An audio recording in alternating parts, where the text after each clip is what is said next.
Hey everyone, I want to welcome you to today's coaching call. We're going to talk about cold calling tip number 4, finding an accountability partner. Finding an accountability partner. What does this look like? This is somebody that you can work with, that you can make a goal with or a stretch with, and they're going to hold you accountable. And you also want to hold them accountable, and I'll talk about that in just a second.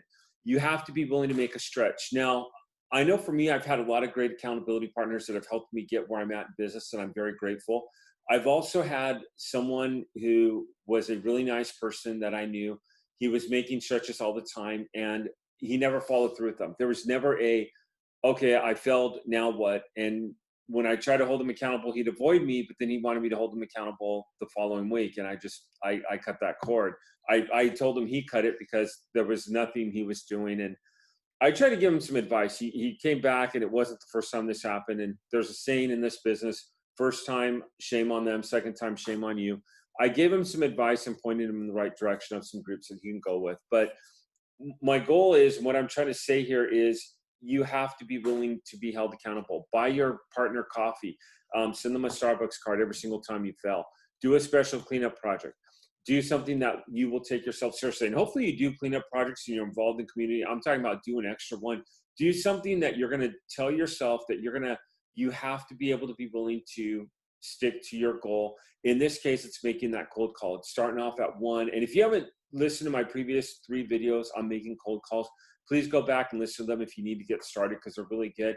And this one is now taking it to the next notch and being able to have someone help you to be able to get to that goal that you want to be, that can support you, that you could practice your script with, that you could say, okay, tomorrow I'm going to make that 1 call. Okay, by the middle of the week, I'm going to make 3 calls. And what happens if you don't make those 3 calls? Have an accountability with that person. Who to ask?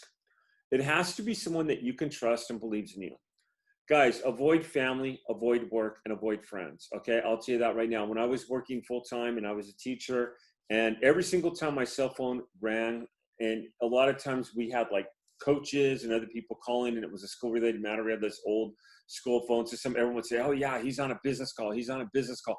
People at work got really weird, and when they know you're doing a side business, you want someone who could support you. In fact, it's better if you go into a group where people are doing what you're doing, and you find someone who's at your level that you want to be at.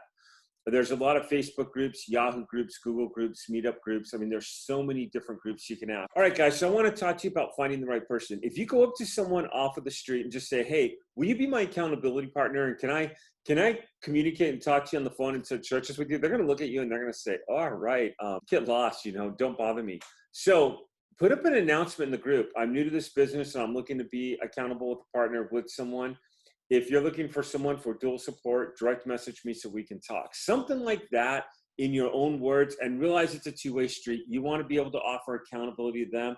They want to be able to offer accountability to you. So you're going to have to give a little bit on that too. State that message in the meetup group. Go up on stage, or if you guys, because of the COVID-19, if you guys are meeting online on a Zoom call, just state on a Zoom call that you're looking for an accountability partner and you believe you could be a good support, and ask if someone's willing to be able to talk offline. And people do it in Warriors. We have people do that all the time.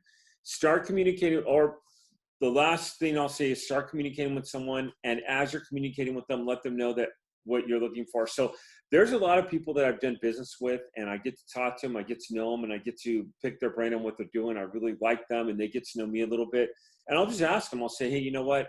You're on a level that I want to be at. I really appreciate where you've gotten. I'm trying to get there. I'm really struggling making phone calls right now.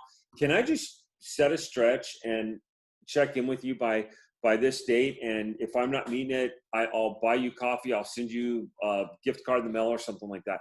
And be ready to, if they say no, don't let that be shattering for you. Go and look for someone else, but get to know somebody a little bit and then ask them.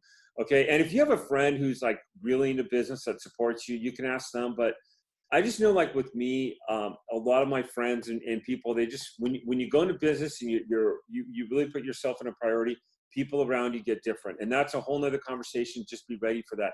All right. I hope this was helpful. So find an accountability partner. Feel free to comment below, ask me questions. I'll gladly answer them, and I'll see you on the next video.